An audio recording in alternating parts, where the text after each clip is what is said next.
Hello everyone, welcome to my YouTube channel. AIB 19 का notification आ गया है। एग्ज़ाम शेड्यूल के बारे में और सिलेबस के बारे में जो नए कन्फ्यूज़न्स हैं लोगों को, उसके बारे में पूरी डिस्कशन करेंगे। काफ़ी टाइम के बाद वीडियोस बना रहा हूँ, कुछ प्रॉब्लम्स थी, उसकी वजह से आप लोगों के बीच में मैं नहीं आ पा रहा था। AIB 18 का हमने अच्छे से प्रिपरेशन किया था और जितने भी स्टूडेंट थे उनसे पॉजिटिव फीडबैक मिले। AIB 17 का हमने अच्छे से प्रिपरेशन किया था और उसमें भी काफ़ी स्टूडेंट पास हुए थे। इस बार थोड़ा कट ऑफ में जो है वो 45 मार्क्स लाने होंगे जनरल स्टूडेंट्स के लिए और 40 मार्क्स लाने होंगे other SC ST and reserve category के लोगों को। तो ये एक बेसिक है जो चेंजेस हैं। बाकी साथ में और क्या है, नया सिलेबस है कि नहीं है, और पेपर का जो एग्ज़ाम है पैटर्न वो क्या रहने वाला है, और साथ ही के साथ हम एग्ज़ाम को कैसे फिलअप करेंगे फॉर्म को, ये भी हम पूरा डिटेल में डिस्कस करेंगे। तो सबसे पहले हम स्क्रीन पे चलते हैं। इसकी स्क्रीन आपको दिख रही होगी, तो यहाँ पे सबसे पहले आपको ये दिखेगा नोटिफिकेशन जब आप जाएंगे तो यहाँ पे भारतीय विविध प्रसिद्ध बार काउंसिल ऑफ इंडिया में ये नोटिफिकेशन जो है, इसमें क्या क्या एक्टिविटी है। सबसे पहले जो AIB 19 का एग्ज़ाम फॉर्म है वो ऑलरेडी स्टार्टेड हो चुका है। जो पेमेंट है ऑनलाइन वो भी स्टार्टेड हो चुकी है, लेकिन जो फर्स्ट डे 3 सितंबर जिन्होंने भरना शुरू किया था उनकी पेमेंट नहीं हो रही थी। OTP काफ़ी डिले से आ रहा था, इसलिए मैंने वीडियो थोड़ा डिले से बनाना ही समझा उचित, ताकि आप लोगों को जो है पेमेंट से रिलेटेड जो इन्फॉर्मेशन जो है उस वजह से दिक्कतें आ रही थी, तो आप जल्दी फॉर्म अपना एकदम हड़बड़ी में ना भरने की कोशिश करें।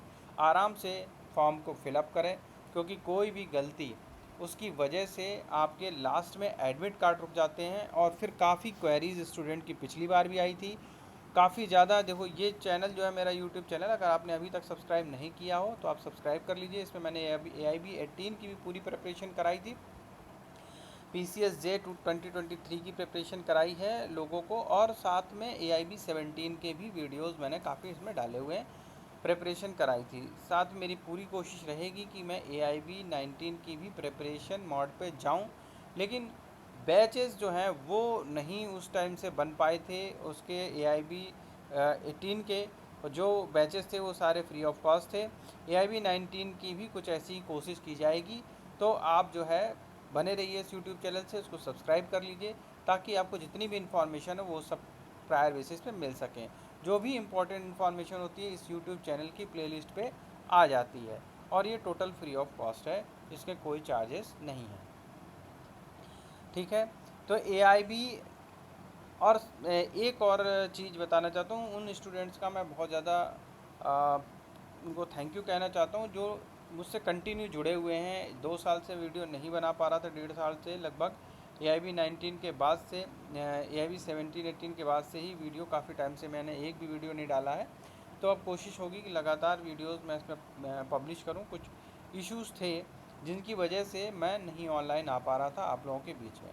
तो थैंक यू, आप लोगों को बार बार आपने रिमाइंडर कराया, जिसकी वजह से ये मोटिवेशन मिला कि नहीं, वीडियोस जो हैं मुझे अपने बनाते रहना चाहिए। तो ये ऑनलाइन रजिस्ट्रेशन जो है वो 25 अक्टूबर को क्लोज़ हो जाएगा, तो अभी बहुत दिन है, आप भर सकते हैं।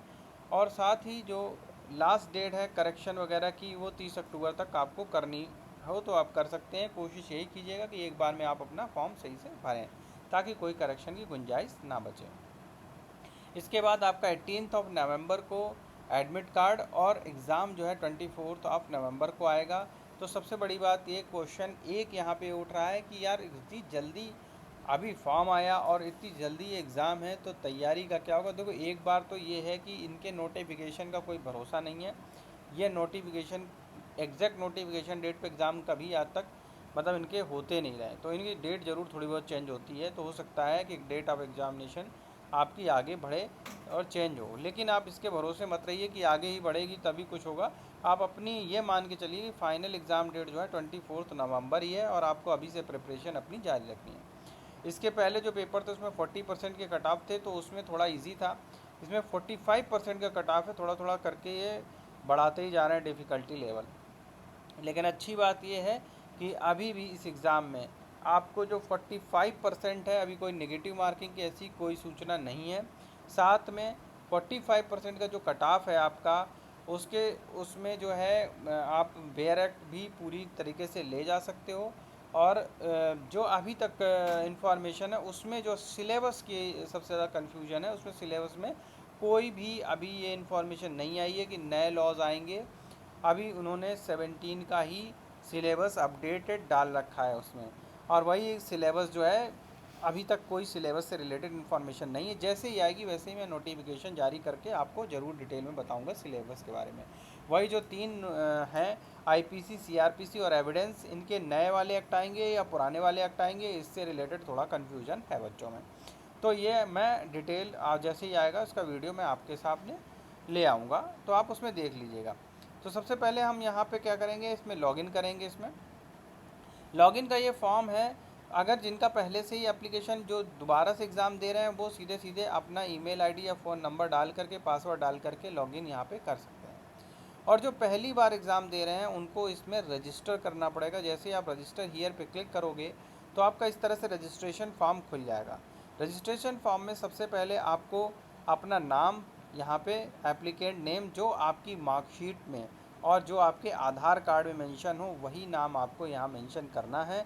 इससे रिलेटेड कोई करेक्शन नहीं होगा, ठीक है। मोबाइल नंबर आपको वही देना है जिस पे आपको इन्फॉर्मेशन चाहिए होगी फर्दर, और ओटीपी आपका आएगा। पेमेंट भी इसी मोबाइल पे होगी, और कोई भी फर्दर करेक्शन होगा तो आपको इसी मोबाइल नंबर पे ही सूचना दी जाएगी और इसी मोबाइल नंबर पे ओटीपी वगैरह आएगा। इसलिए ये दो चीज़ें आपको गलती से भी गलत फिल नहीं करनी है। कुछ स्टूडेंट ने गलत की थी जिसकी वजह से उन्हें बहुत प्रॉब्लम हुई थी। कई बार उनके जो हेल्पलाइन सेंटर है उनका, वहाँ पे उनको बार बार अप्रोच करना पड़ता, बार बार उन्होंने मुझे भी अपने कमेंट बॉक्स में डाल डाल के परेशान किया था। तो ये गलती आप लोग ना करें। ईमेल एड्रेस आप वही ईमेल एड्रेस दीजिए जो आपका वर्किंग है और जिस पे आपको ईमेल आएगा। ईमेल का जो ओटीपी आएगा वो आपको स्पैम में ज़रूर चेक करना है, क्योंकि कई बार स्पैम में ओटीपी आता है, इनबॉक्स में डायरेक्ट नहीं आता है। उसको प्राइमरी में जा कर के सेट कर देंगे तो आपको डायरेक्ट इनबॉक्स में भी आने लगेगा, लेकिन उस झंझट पड़ने की ज़रूरत नहीं है, आप स्पैम भी चेक कर लीजिएगा। पासवर्ड आपका अल्फ़ा न्यूमेरिक है, आप पासवर्ड ज़रूर याद रखें। अदरवाइज़ आप नहीं भी याद रहता तो कोई इतनी बड़ी प्रॉब्लम नहीं है, क्योंकि पासवर्ड का ऑप्शन है आपके पास, आप बदल भी सकते हैं, फॉरगेट पासवर्ड भी कर सकते हैं। तो इसमें जो है सबसे पहले आप रजिस्ट्रेशन में जाएंगे, फॉर्म फिल करेंगे। फॉर्म फिल करने के बाद जैसे ही आप ये इन्फॉर्मेशन फिल करके आगे बढ़ेंगे तो आपको एक ओटीपी आएगा। उस ओटीपी को आप वेरीफाई करेंगे, आपके फ़ोन पे भी आएगा, आपकी ईमेल पे भी आएगा।